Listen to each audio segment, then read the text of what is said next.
من الثلاثہ الی عشرہ. اس کا قاعدہ کیا ہے؟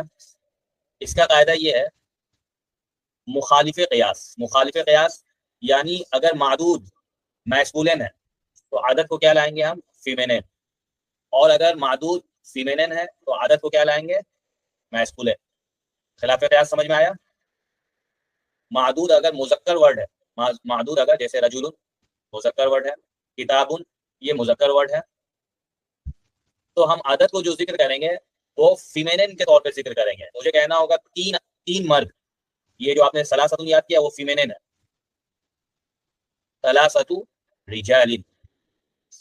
تو ایک تو اس میں قاعدہ یہ ہے کہ اگر معدود میسکولین ہے یعنی مذکر ورڈ ہے، اس میں کوئی علامت تانیث نہیں ہے. علامت تانیث یعنی تا مربوطہ، الف ممدودہ اور الف مقصورہ، یہ تینوں میں سے کچھ بھی نہیں ہے. الف مقصورہ اور الف ممدودہ نہیں ہے. تو ایسی جگہوں میں ہم کیا کرتے ہیں؟ عدد کو فیمینین یوز کرتے ہیں. اس میسکولین ورڈ کے لیے ہم فیمینین یوز کریں گے. ثلاثۃ رجال، اسی طریقے سے ثلاثۃ کتاب کی جمع لائیں گے، ثلاثۃ کتب. تو یہاں پہ دو چیزیں آپ کو سمجھ میں آئی. ایک تو یہ ہے کہ میسکولین اگر ورڈ ہوگا تو فیمینین ہم لائیں گے عدد کو، یعنی معدود اگر میسکولین مذکر ہے تو عدد کو ہم مؤنث لائیں گے. یہ تا جو ہے مؤنث. سمجھ میں آ رہا ہے سمیہ؟ ہاں نہ کریں. معدود اگر مذکر ہے تو عدد کو مؤنث لائیں گے اور معدود کو جمع پلورل کے طور پہ ذکر کریں گے. کیسے ذکر کریں گے؟ پلورل کے طور پہ.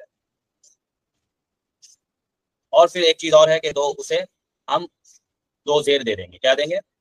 دو زیر، یعنی تنوین دو کسرہ کی شکل میں دے دیں گے. کسے سمجھ میں آ گیا بتائے وہ؟ 3 سے لے کے 10 تک. 10 کتاب 10 آدمی، عشرۃ یہ فیمینین ذکر کریں گے اور کتبین یا رجال یہ آ جائے گا. سمجھ میں آیا آفرین؟ جی حضرت. جی سمیہ. معدود مؤنث ہو، معدود کیا ہو؟ مؤنث، فیمیل ہو، تو عدد کو ہم پھر مذکر لائیں گے. ایزی ہے. عدد کو کیا لائیں گے؟ مذکر، میل میسکولین کے طور پہ. اب مجھے کہنا ہو جیسے بنتن کی جمع آپ نے یاد کر رکھا ہے بنات، 3 لڑکیاں ہمیں ذکر کرنا ہوگا تو ہم کیا کہیں گے؟ ثلاثو. کیا کہیں گے؟ ثلاثو. ثلاثو بناتن. یہ 3 سے 10 تک کا قاعدہ، پھر سے میں کہہ رہا ہوں 3 سے 10 تک کا قاعدہ ہے، یعنی ثلاثہ سے عشرہ تک